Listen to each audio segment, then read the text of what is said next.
स्वागत है खुदाबंद की प्रेजेंस में। अपने घुटनों के बाहर बैठकर अपनी बाइबल को उठाओ, अंगीकार करते हुए खुदाबंद, यह वचन मेरे शुद्ध रहने का आधार है, मेरे चंगे रहने का आधार है। मैं अपना ध्यान इन वचनों पे लगाता हूं, ये मेरे मुंह से निकला करेंगे। ऊंची आवाज से मांगो सब जन। मुझको तू जैसा सुन सकूं तेरी मैं बातों खोल दे कान मेरे, ऐसा बना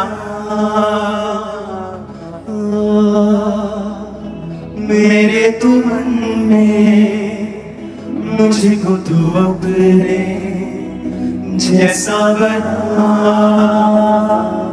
सुन सकूं तेरी मैं बातों को, खोल दे कान मेरे, ऐसा बना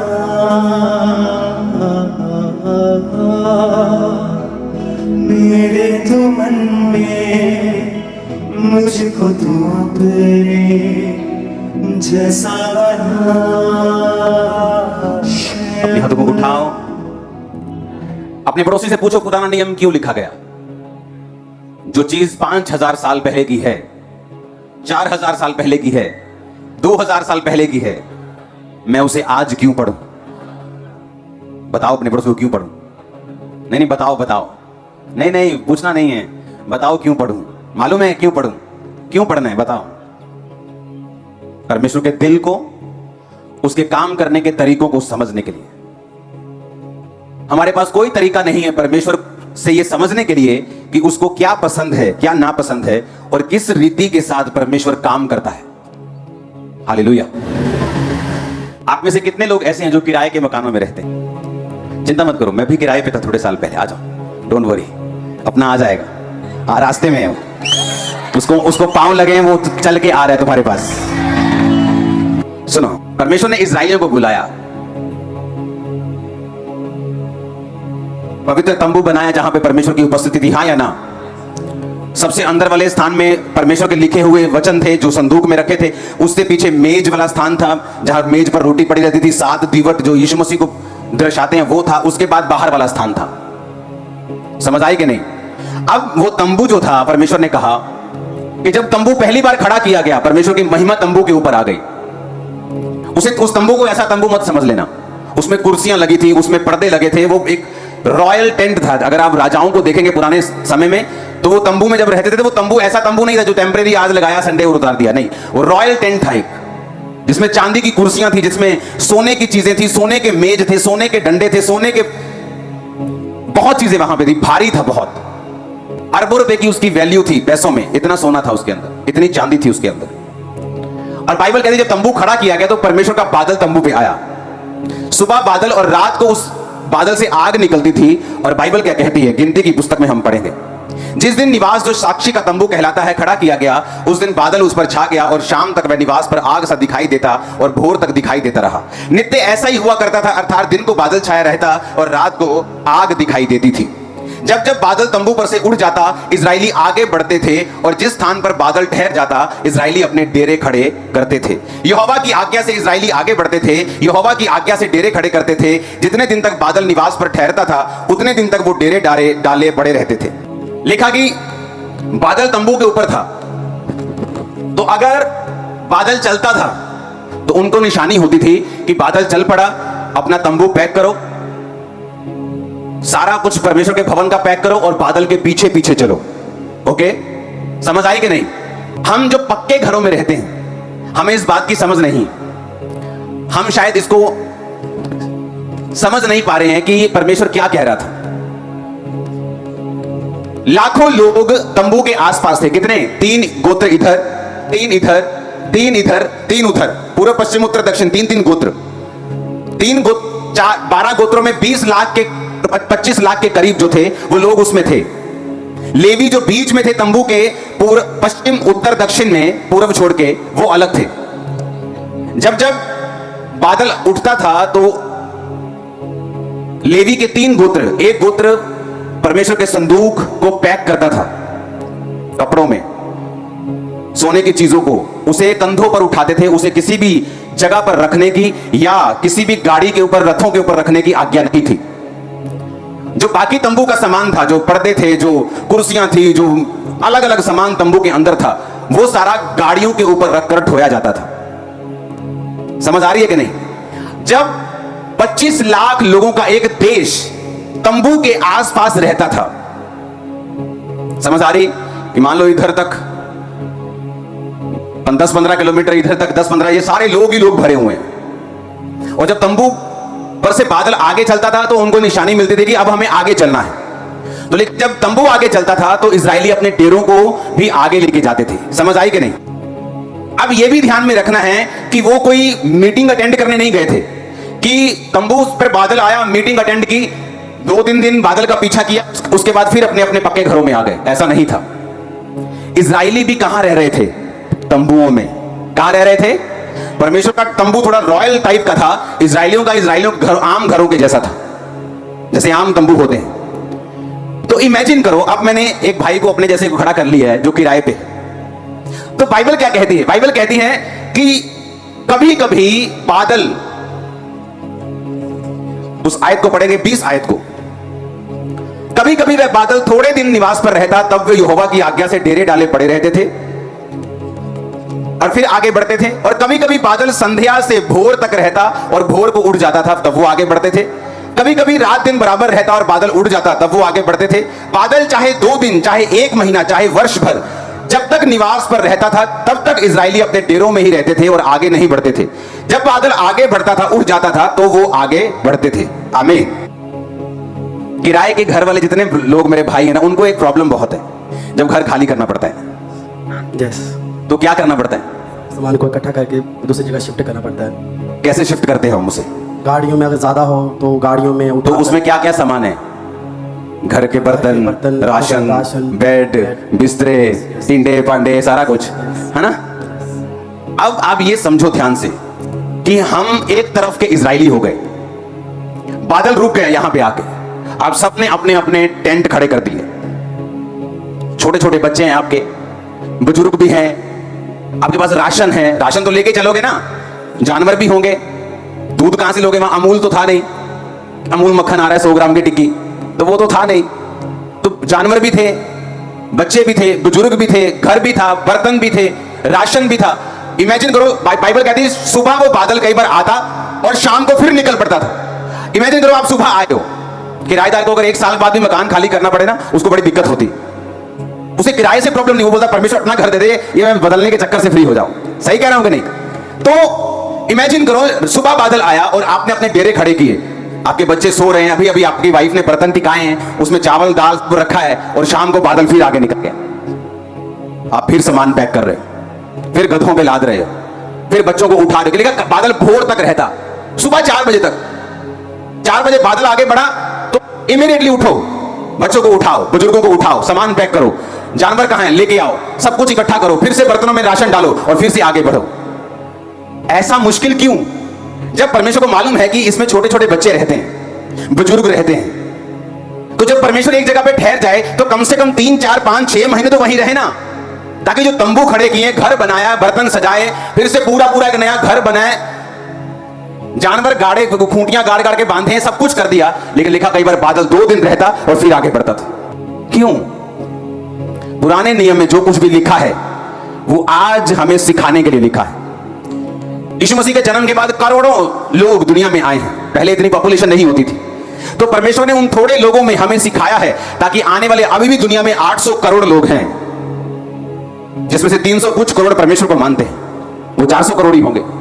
सुनो मेरी बात, वो चीजें क्यों लिखी गई? ताकि आने वाले समय में जो फ्लड होगा लोगों का, उसे बताया जा सके, सिखाया जा सके और बचाया जा सके। अब एक किराएदार इस बात को समझता है, या आप भी समझेंगे कि वो फुल फैमिली वो परमेश्वर को फॉलो कर रहे थे, बच्चे, बुजुर्ग, जानवर, सभी, उनके पास जितना राशन, जितनी चीजें, सब बर्तन, घर की सारी चीज। तो परमेश्वर ने ऐसा मुश्किल काम उन्हें करने के लिए क्यों दिया? क्यों बादल 2 दिन रहता था? क्यों बादल शाम तक रहता था? कई बार बादल भोर तक रहता था, भोर को निकल जाता था आगे। एक बात याद रखना, मैं अलग बुलाहट से बुलाया गया हूं, आप अलग बुलाहट से बुलाए गए हैं। हम सब सुसमाचार सुनाने के लिए बुलाए गए हैं, लेकिन मेरे बनने का तरीका, आपके बनने का तरीका अलग है। इसलिए मेरे फिंगरप्रिंट आपके फिंगरप्रिंट से मैच नहीं करते। किसी के फिंगरप्रिंट, उंगलियों के निशान दूसरों के से मैच नहीं करते। परमेश्वर ने आपको यूनिक बनाया है। अगर आज आप शक्लें बनाने शुरू करें, 10 शक्लें बनाने के बाद 11वीं आपकी सेम मैच कर जाएगी 10 में से। आप भूल जाएंगे कि और कौन सी शक्ल बनाओ। तो परमेश्वर ने देखो कितने करोड़ लोगों की शक्ल सबकी अलग बनाई है, वो कितना बड़ा कारीगर होगा।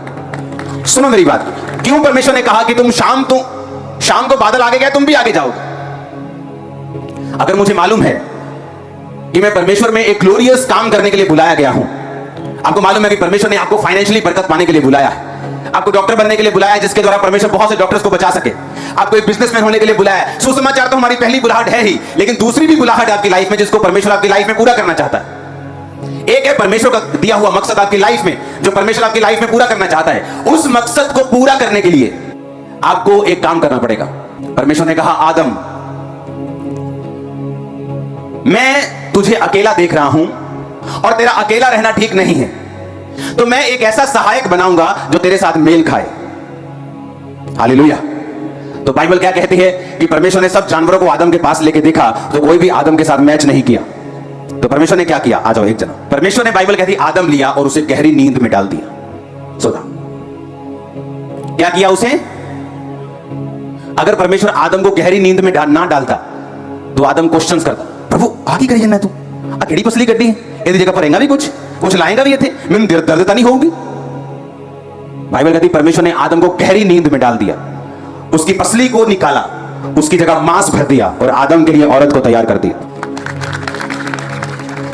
आदम उड़ जा भी, औरत तैयार होगी तेरी। सुनो, आज इंसान की, मर्द की सबसे बड़ी हेल्पर एक औरत है, उसकी वाइफ, उसकी मां, उसकी बहन।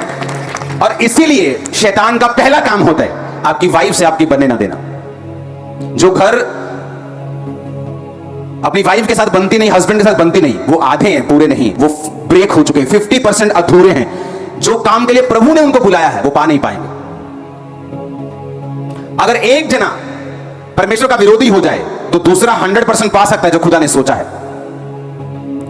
लेकिन छोटे छोटे मसलों में एक मन ना होना और रोज चित्र पनीर की रोटी खाना और कुत्ते की तरह लड़ना, यह आपकी फैमिली को आधा करता है। बेटे को अपनी ओर कर लिया बाप ने, मां से बनने नहीं दी, मां ने बेटे को अपनी ओर कर लिया, बाप से बनने नहीं दी। अब वो बाप से पहले नहीं बनती, एक दिन शैतान मां के खिलाफ भी उसको कर देगा। बाप की वो सुनना नहीं चाहता, अब मां की सुनता नहीं, घर ब्रेक हो गए। पर अगर दोनों से बनती होगी, मां के साथ कुछ होगा बाप आ जाएगा टांग अड़ाने, बाप के साथ कुछ होगा मां आ जाएगी टांग अड़ाने, घर बचा रहेगा। तो जब आदम के अंदर से कुछ बेस्ट निकालना था जो उसकी लाइफ के लिए 100% बेनिफिशियल हो, फायदेमंद हो, परमेश्वर ने आदम को गहरी नींद में डाला। गहरी नींद सरेंडर को दर्शाती है, समर्पित होने को दर्शाती है, खुदा के सामने कंप्लीट समर्पण गहरी नींद को दर्शाती है। आपकी लाइफ में जो हवा है, सिर्फ औरत की बात मैं नहीं कर रहा हूं, जो आपकी लाइफ से परमेश्वर बेस्ट निकालना चाहता है वो कैसे निकालेगा? एक दिन मैं प्रेयर कर रहा था, परमेश्वर मुझे सबसे बड़ी चर्च होने के बावजूद भी, मेरी प्रेयर क्या थी, मुझे मजा नहीं आ रहा, मुझे और बढ़ना है। मुझे सब कहते थे क्या बात है, लंगड़े चल रहे हैं, मैं कहा मुझे आगे जाना है और आगे जाना है, मुझे क्या करना है परमेश्वर, मुझे बताओ मुझे क्या करना है। रोज खुदा से प्रेयर करनी, रोज रोज रोज रोज रोज। और एक दिन मुझे महसूस होया कि मुझे यहां घर में प्रेयर नहीं करनी, मुझे बाहर जाके प्रेयर करनी। मैंने गाड़ी उठाई, अपने लोगों को लिया, ड्राइवर लिया और मैं चला गया हिमाचल के बॉर्डर की तरफ। मैं कहीं गया तो वहां खड्ड थी एक नीचे, मैंने कहा यहीं रोक, और नीचे मैं खड्ड में उतर गया। मेरी टीम थोड़ी दूर तक आई, उसके बाद मैं नीचे खड्ड में चला गया जहां जानवर बहुत होते हैं। वहां जाके मैं देखा कोई नहीं है, सिर्फ पेड़ पौधे हैं, मिट्टी है। वहां बैठकर मैं प्रेयर करने का, परमेश्वर सचमुच मुझे गाइड कर, मेरे अंदर से बेस्ट निकाल, जो तू चाहता है वो हो। घंटों प्रेयर करने के बाद वहां पे परमेश्वर ने मुझे विजन दिया कि जब तू प्रीच किया करेगा, लोग टीवी के ऊपर तुझे देखा करेंगे और लाखों लोग होंगे। आज जो लोग कॉपी कर रहे हैं कि जो खामरा मिनिस्ट्री कर रही है, कॉपी पेस्ट करी जाओ, कामयाब वो हो रहे, हम भी हो जाएंगे, डोंट वरी। लेकिन ये हुआ कैसे? ये हुआ खुदावंद की प्रेजेंस में जाने के बाद, हजूरी में जाने के बाद, प्रेयर करने के बाद, लगातार कॉन्टिन्यूस प्रेयर। अगर आपकी लाइफ चेंज नहीं हो रही, आपकी प्रेयर में कमी है, क्योंकि आपकी जो आपका केस है वो डिमांड कर रहा है 6 घंटे प्रेयर, पर आप दे रहे 2 घंटे। मोटर अगर 1100 वाली लगाई तो इतनी वोल्टेज भी चाहिए, अगर छोटी लगाई है तो कोई बात नहीं। अगर 3 फेस मोटर है पानी देने वाली खेतों की, तो उसे ताकत भी वैसी चाहिए। केस बड़े बड़े हैं, प्रेयर छोटी है हमारी। तो मुझे मालूम था कि मेरा केस बड़ा है, मेरी इंटेंशंस बड़ी हैं, मेरे मोटिव बड़े हैं, मेरा काम बड़ा है, तो मुझे खुदावंद की प्रेजेंस में वैसे नहीं जाना जैसे लोग जाते हैं, मुझे अलग तरीके से जाना है। कुछ भी बदलेगा नहीं, सालों साल आप ऐसे ही रह जाओगे जब तक आप खुदावंद की प्रेजेंस में जाकर उसे बदलने का फैसला नहीं करोगे। परमेश्वर कहता कि बादल के संग रहना है। बादल क्या है? उसकी हजूरी। जो कुछ तुम्हारे जीवन से निकलेगा वो प्रेजेंस के नीचे होंगे तो ही निकलेगा। समझ आई कि नहीं? इसीलिए इस्राएलियों को मालूम था कि अगर सुरक्षा चाहिए, कनान में एंट्री चाहिए, दुश्मनों से आजादी चाहिए, हर टाइम जीत चाहिए, मौत से छुटकारा चाहिए, तो बादल के नीचे रहना एकमात्र हल है। इसलिए सुबह हो, शाम हो, भोर हो, उसके पीछे चलने के अलावा उनके पास कोई दूसरा ऑप्शन नहीं था। आपको क्या लगता है परमेश्वर की प्रेजेंस में रहना आसान है? क्यों परमेश्वर ने मुश्किल किया उनको कि बच्चों समेत उठो, भोर को करो सामान पैक, चलो फिर निकलो। 2 दिन बाद डेरे खड़े किए, फिर शाम को फिर निकलो। कई बार लिखा 1 महीना, कई बार 3 दिन, कई बार 4 दिन, 4 दिन बाद फिर पैक करो, फिर निकलो। क्यों? परमेश्वर तुमको और मुझको बता रहा था कि जब तुम मुझे फॉलो करोगे तो फॉलो करना आसान नहीं होगा, मेरी प्रेजेंस में बने रहना आसान नहीं होगा। यहां पे परमेश्वर का बादल है, मैं बैठा हूं, लेकिन वो थोड़ी दूर चुगलियां चल रही, मन बहुत कर रहा है चुगलियां करने का, लेकिन अगर चुगलियां करनी है तो बादल को छोड़कर चुगलियां करने जाना पड़ेगा। आप समझे कि नहीं? तो बादल आगे निकल जाएगा। तो शरीर चाहता है चुगलियां करना, उधर पीछे बियर बन रही है, शरीर बियर पीना चाहता है, लेकिन परमेश्वर चाहता है बादल के नीचे नीचे मेरे साथ साथ रहना, ताकि मैं तेरी लाइफ से बेस्ट निकाल सकूं। तुम्हारा बेस्ट वर्जन निकलना बाकी है अभी, और जब वो निकलेगा लोग हैरान हो गए। आमीन ऊंचे वाला चाहिए। पढ़ो अच्छी बात है, बिजनेस करो अच्छी बात है, लेकिन उसमें से बेस्ट निकालना ये तुम्हारे बस की बात नहीं। वो बेस्ट निकालेगा परमेश्वर, और वो तब निकालेगा जब तुम उसकी हजूरी के नीचे हो, उसके बादल के नीचे हो। और शैतान तुम्हें खींचेगा उस बादल से बाहर कि चलो आओ व्यभिचार करने के लिए, चलो आओ चोरी करने के लिए, चलो आओ चुगली करने के लिए, चलो आओ आज पार्टी में चलते हैं, चलो आओ आज लंगर खाने चलते हैं। आप उसकी प्रेजेंस में नहीं, और जब आप उसकी प्रेजेंस में नहीं हैं, आप बेस्ट के हकदार भी नहीं, क्योंकि आदम के अंदर से अगर बेस्ट निकला तो वो उसके सरेंडर के बाद, समर्पण के बाद निकला। आप समर्पण करते हैं अपने आप को कैसे? मैंने बहुत से लोग देखे अपने आप को क्रिश्चियंस बोलते हैं, 10 साल पुराने क्रिश्चियन, 20 साल born Christian, proudly Christian. Prayer करते हैं? नहीं। कॉलेज जाना होता है, चर्च जाते हैं? नहीं। ट्यूशन जाना होता है। तुम क्रिश्चियन नहीं हो। क्रिश्चियन का मतलब है मसा किया हुआ। तुम मसा किए हुए नहीं हो, क्योंकि मसा सिर्फ परमेश्वर की प्रेजेंस के नीचे ही हो सकता है, उसके बाहर नहीं। बाहर तो शैतान का मसा है। हालेलुया। तुम क्रिश्चियन हो इस बात से मालूम होता है कि तुम मसा हो कि नहीं हो। तो क्राइस्ट का मतलब है मसा किया हुआ। जीसस क्राइस्ट, यीशु पापों से उद्धार करने वाला, मसा किया हुआ। किसका मसा किया हुआ? परमेश्वर का, पवित्र आत्मा की सामर्थ और अभिषेक से भरा वो प्रेरितों के काम 10:38 आयत। अब ये आपको डिसाइड करना है कि मुझे मेरी लाइफ का बेस्ट चाहिए या मुझे धक्के खाने हैं दूसरों की तरह जो दूसरे लोग करते हैं। दुनिया में कई तरह की गाड़ियां हैं। कई लोग ऐसी गाड़ियां भी खरीद लेते जो फेल हो जाती 2 साल बाद, कंपनी भाग जाती। तो हो सकता है जो खुदा की प्रेजेंस में ना हो, शादियां उनकी भी हो रही हो, बिजनेस उनके भी चल रहे हो, लेकिन श्योरिटी कोई नहीं है। लेकिन यहोवा कहता है कि जिस आशीष को यहोवा देता है उसके साथ वो दुख नहीं मिलाता। आमीन। अब आपको डिसाइड करना है कि मुझे खुदा की प्रेजेंस में रहना है। आज खुदाबंद का बादल आपको मालूम है आपके सिर के ऊपर है, और आपको एक शादी का न्योता आया, आपको मालूम है वहां पर सब गंदा बजेगा, वहां पे शराब चलेगी, वहां पे सब गलत काम होंगे, लेकिन फिर भी आप प्रेजेंस को छोड़कर वहां जा रहे हैं। चलो जाना तो दूर की बात है, कई तो अपने घर में ही बजा रहे हैं। इमेजिन करो क्या परमेश्वर की प्रेजेंस उस घर में होगी। अगर खुदा की प्रेजेंस उस घर में नहीं है तो क्या बेस्ट वो देख पाएंगे अपनी जिंदगी का? क्या परमेश्वर उनकी लाइफ से वो निकालेगा जो परमेश्वर निकालना चाहता है? कभी भी नहीं। क्या प्रभु उनसे प्यार करते हैं? हाँ, प्यार तो वो सबसे करता है, पापियों से भी करता है। लेकिन आप लोग क्या वो देखना चाहते हो जिसके लिए आप सचमुच धरती पे आए हो? अपना बेस्ट वर्जन, अपना बेस्ट देखना चाहते हो कि नहीं, ये आप पे निर्भर करता है। हालेलुया। बादल चला तो मैं चला, आपका बेस्ट टीवी सीरियल लगा, खुदावंद की आत्मा कह रही है जा और प्रार्थना कर। अब आपको देखना है कि शरीर को फॉलो करना है या बादल को फॉलो करना है। अगर बादल को फॉलो करेंगे तो बचे रहेंगे। परमेश्वर हमारे अंदर से वो चीजों को निकालेगा, आने वाले टाइम में आपको आइडियाज देगा, आपको गाइड करेगा, डिवाइन हेल्पर्स भेजेगा, रास्तों को साफ करेगा, शरीर को चंगा करेगा, स्पिरिट को फ्री रखेगा, मेंटल डिप्रेशन से आपको आजाद रखेगा, आपकी फैमिली के ऊपर कंट्रोल रखेगा, जो कुछ आपके आसपास है परमेश्वर उस पर काबू रखेगा। लेकिन उस बादल को फॉलो करना, इसलिए परमेश्वर ने मुश्किल किया कि मुश्किल काम था अपने बोरिया बिस्तरा फिर से गोल करना, अपने बर्तन राशन फिर से उठाना और फिर से बादल को फॉलो करना, एक दिन के लिए रुकना, फिर सारा कुछ टिकाना, फिर आगे बढ़ना। और यह भी मालूम नहीं था कि आज आगे बढ़ा जाएगा, कल आगे बढ़ा जाएगा, कि तसल्ली होगी चलो 2 महीने यहीं रहेंगे। कोई परमेश्वर आवाज नहीं देता था चलने से पहले, ताकि आपको सिखाया जा सके, ताकि आप लोग सीख सके कि परमेश्वर को फॉलो करना आसान नहीं है। लेकिन जब आप उसकी प्रेजेंस में रहेंगे, आप प्रार्थना करते रहेंगे, जो राइट है उसे करते रहेंगे, परमेश्वर के साथ जुड़े रहेंगे, आप अपनी लाइफ का बेस्ट देखेंगे। खुदाबंद निकाल रहा है, मैं देख रहा हूं आत्मा में आपकी लाइफ की बेस्ट चीजों को आपके अंदर से। जो कुछ परमेश्वर ने इस दुनिया में बनाया है उसका एक रूल है, वो अपने जैसा अपने अंदर से ही पैदा कर सकता है। आदमी आदमी को, गधा गधे को पैदा करता है, संतरा संतरे को पैदा करता है। संतरा कहां से, संतरा कहां से अगर उगाना हो तो कहां से बीज आता है उसका, उसके अंदर से। गेहूं उगानी हो तो कहां से लेते हैं, गेहूं को ही, उसी के अंदर से वो फूटता है। हाँ, आपके अंदर से ही परमेश्वर निकालेगा अगर कुछ निकालना है तो। बाहर से कुछ नहीं देगा, आप निकालेगा अंदर से। और अंदर से परमेश्वर तभी निकालेगा जब आप बादल के नीचे।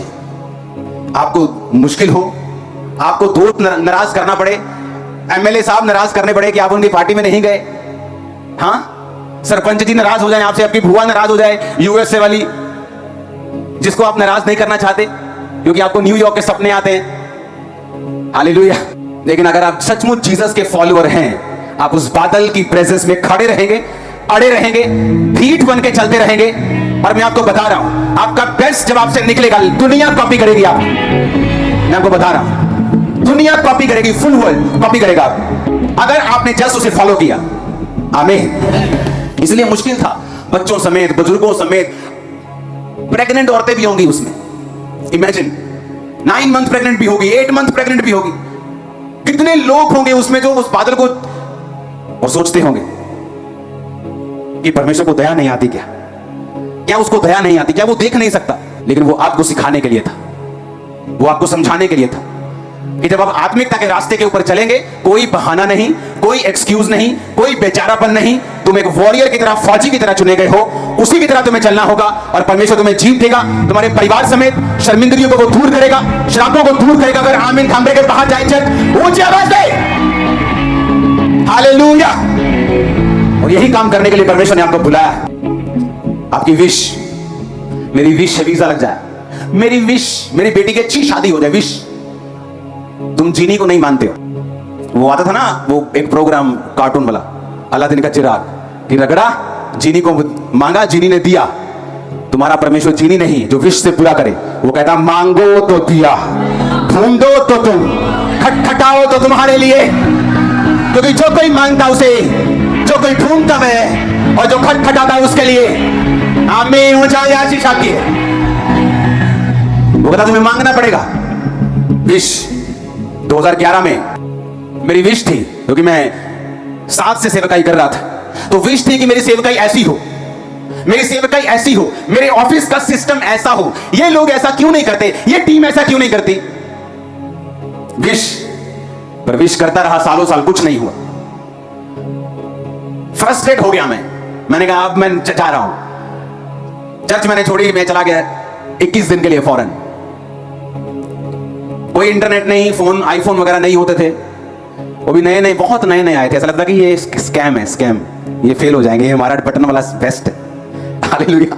तो वो बटन वाला फोन होता था नोकिया का, कोई इंटरनेट, कोई फेसबुक, कुछ नहीं था। एक रूम में 2 ही चैनल थे, दोनों क्रिश्चियन चैनल चलते थे। रोज प्रेयर, इतना प्रेयर में मैं शामिल हो गया कि कई बार दोपहर को जब मैं सोकर उठता था तो मुझे ये मालूम नहीं होता था कि दोपहर है, रात है, शाम है, सवेर है, क्या है। कि उठने के बाद मुझे ये मालूम नहीं होता कि मैं कहां हूं। इतना घुस गया था मैं उस रूम में प्रेयर में। खाना खाया, प्रेयर, फास्टिंग है तो प्रेयर, रात को प्रेयर, टीवी सिर्फ क्रिश्चियन चैनल, कोई क्या चल रहा है न्यूज में, घर में क्या हो रहा है, चर्च में क्या हो रहा है, कोई मतलब नहीं। 21 दिन प्रेयर, जस्ट प्रेयर। वापिस आया, जो चाहता था 1 दिन में हुआ, जितना ऑफिस का सिस्टम है, जितने को लोग आज फॉलो कर रहे हैं, कॉपीज कर रहे हैं, वो उस 2011 में बना था। कब? प्रेयर के बाद। क्योंकि विश मैंने भी बहुत की, विश मैंने भी बहुत की कि प्रभु ऐसा कर दे। प्रेयर भी की होंगी, घंटा 2 घंटा 4 घंटा उसके। लेकिन कुछ केसेस ऐसे हैं, डॉक्टर से अगर आप बात करेंगे तो कुछ सर्जरीज ऐसी होती हैं 3-3 डॉक्टर मिलके करते हैं। और कुछ केस ऐसे होते हैं डॉक्टर आधे घंटे में खड़का देते हैं, चल भी जा, रसौली हाथ में पकड़ा के, चल ठीक हो गया तो।